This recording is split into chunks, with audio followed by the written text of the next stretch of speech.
আমার জামাই বিছানায় মুতে, আমি আর তার সাথে সংসার করব না। যদি কেউ আমাকে বিয়ে করতে চান তাহলে যোগাযোগ করবেন। উনি হচ্ছে আমার স্বামী। সে প্রতিদিন বিছানায় প্রস্রাব করে দেয়।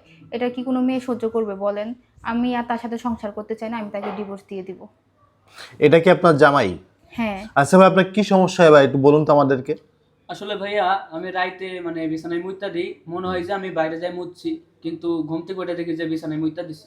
মানে এটা আপনি স্বপ্ন দেখেন? হ্যাঁ, স্বপ্ন দেখি ভাই। মানে স্বপ্নে দেখেন যে আপনি বাইরে প্রস্রাব করতেছেন, কিন্তু সকালে ঘুম থেকে উঠে দেখেন যে আপনি লুঙ্গি টুঙ্গি ভিজাই ফেলছেন। হ্যাঁ হ্যাঁ ভাই।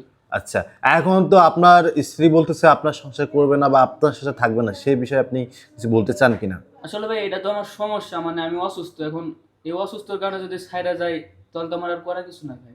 মানে আপনি কি চান না যে আপনার স্ত্রী আপনার পাশে থাক বা আপনার কাছে থাক? হ্যাঁ ভাই, আমি তো চাই, কিন্তু সে তো চায় না। আচ্ছা আপা, আপনি আসলে তাকে এই কারণেই কি রাখবেন না বা তার সংসার করবেন না? এই কারণে ভাই, কারণ আমি মানুষের কাছে মুখ দেখাইতে পারি না। এলাকার মানুষজন হাসাহাসি করে, উল্টাপাল্টা কথাবার্তা বলে যে তোমার মতো একটা মেয়ে, তোমার কপালে কি এরকমই জুটলো। মানে অনেক উল্টাপাল্টা কথা বলে, এগুলো ভাল লাগে না ভাই। আর একদিন দুই দিন হলে একটা কথা, প্রত্যেকটা দিন যদি একটা মানুষ এরকম সমস্যা হয় বা একটা মানুষ প্রতিদিন যদি বিছানায় মুতে, তাহলে কি তার সাথে সংসার করা যায়? তো এখন কি আপনি তার সাথে সংসার করবেন না? না, আমি তার সাথে সংসার করব আচ্ছা, না। এই এলাকার মানুষজন টের পাইলো কেমনে যে আপনার জামাই বিছানায় মতে বা প্রস্রাব করে? এলাকার মানুষজন টের পাইছে বলতে বিয়ের পর থেকে যখন এরকম হয়, আমি প্রতিদিন হচ্ছে বিছানার চাদর ধুয়ে দিই, তারপরে তোশক রোদ্রে দিই। তো ওইভাবে প্রতিদিন দিতে মানুষজন আর কি জানাজানি হয়ে গেছে যে কি আর কি দরকারে, মানে কি কারণে প্রতিদিন এগুলো রোদ্রে দিই, কি হয় সমস্যা। তারপরে মানুষজন বুঝে নিত যে কথা কিভাবে, এলাকার মানুষ তো কিরকম, কথায় কিভাবে ছড়াছড়ি হয়। তো এইভাবে আর কি পুরো এলাকার মানুষজন জানাজানি হয়ে গেছে। আর সত্য তো চাপা থাকে না। জি। তাই এখন কি আপনি তার সাথে সংসার করবেন না? আপনি না, নতুন কোনো ছেলেকে খুঁজতেছেন? আমি ভাই আমার এগুলো ভাল লাগে না, কারণ আমার তার সাথে থাকতে বিরক্ত লাগতেছে এখন। একটা বাচ্চা যদি হতো তাহলে মনে করেন যে একটা বাচ্চা বিছানায় মুতলেও সহ্য করা যায়।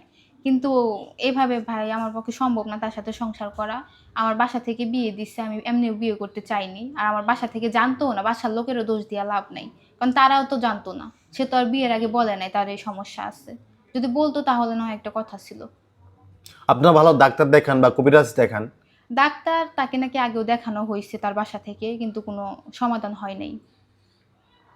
আচ্ছা ভাই, আপনার কি করণীয় আছে ভাই, আপনি কি বলতে চান তার উদ্দেশ্যে যদি একটু আসলে ভাই বলতেন? ডাক্তার কবিরাজ সবই দেখাইছি, কিন্তু আমার এই সমস্যা যায় না। আমার প্রতিদিনে মনে করেন যে মানে ঘুমাই, ঘুমানোর পরে মানে ঘুমানোর পরে মনে করেন যে মানে মনে হয় যে আমি বাইরে আসি প্রস্রাব করতেছি, কিন্তু ঘুম ভাঙলে দেখি যে লুঙ্গি মুঙ্গি সব ভিজা গেছে।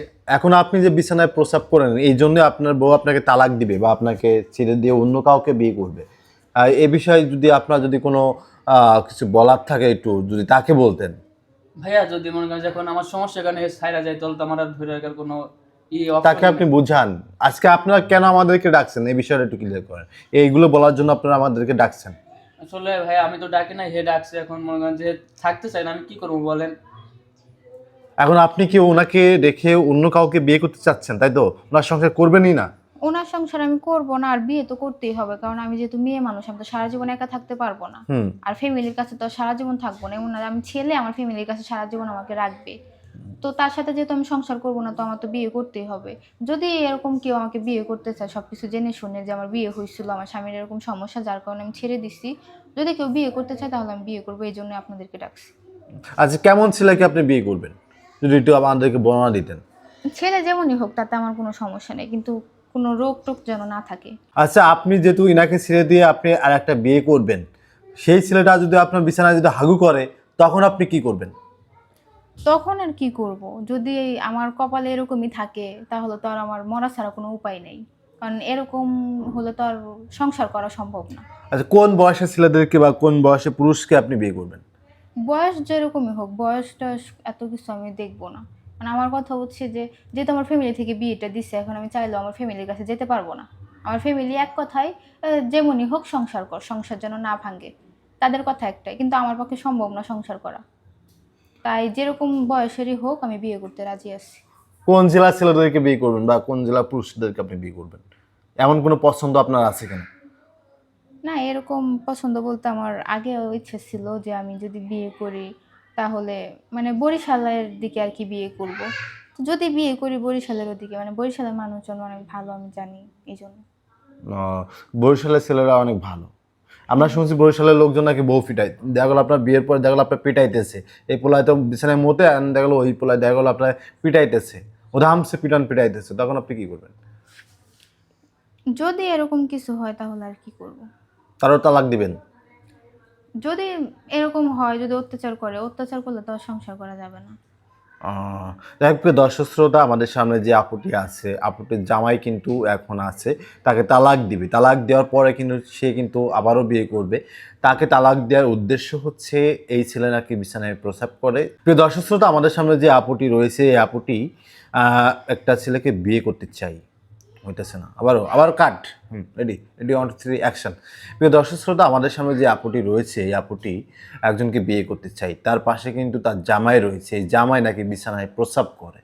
একে রেখে অন্য কাউকে বিয়ে করতে চাই, এমন যদি কেউ থাকেন তাহলে অবশ্যই আমাদের সাথে যোগাযোগ করবেন। আমরা থেকে আর কি যাচাই বাছাই করে এই মেয়েটিকে বিয়ে দিব। এই মেয়েটি এই ছেলেকে তালাক দেওয়ার উদ্দেশ্য হচ্ছে এই ছেলেটি বিছানায় প্রস্রাব করে, এর জন্য।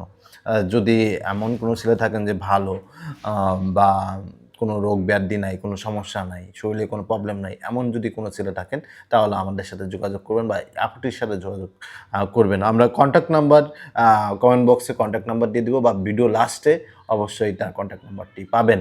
আচ্ছা আপু, আরেকটা কথা হচ্ছে, আপনার পরিবারে কে কে আছে একটু বলতেন আমাদেরকে।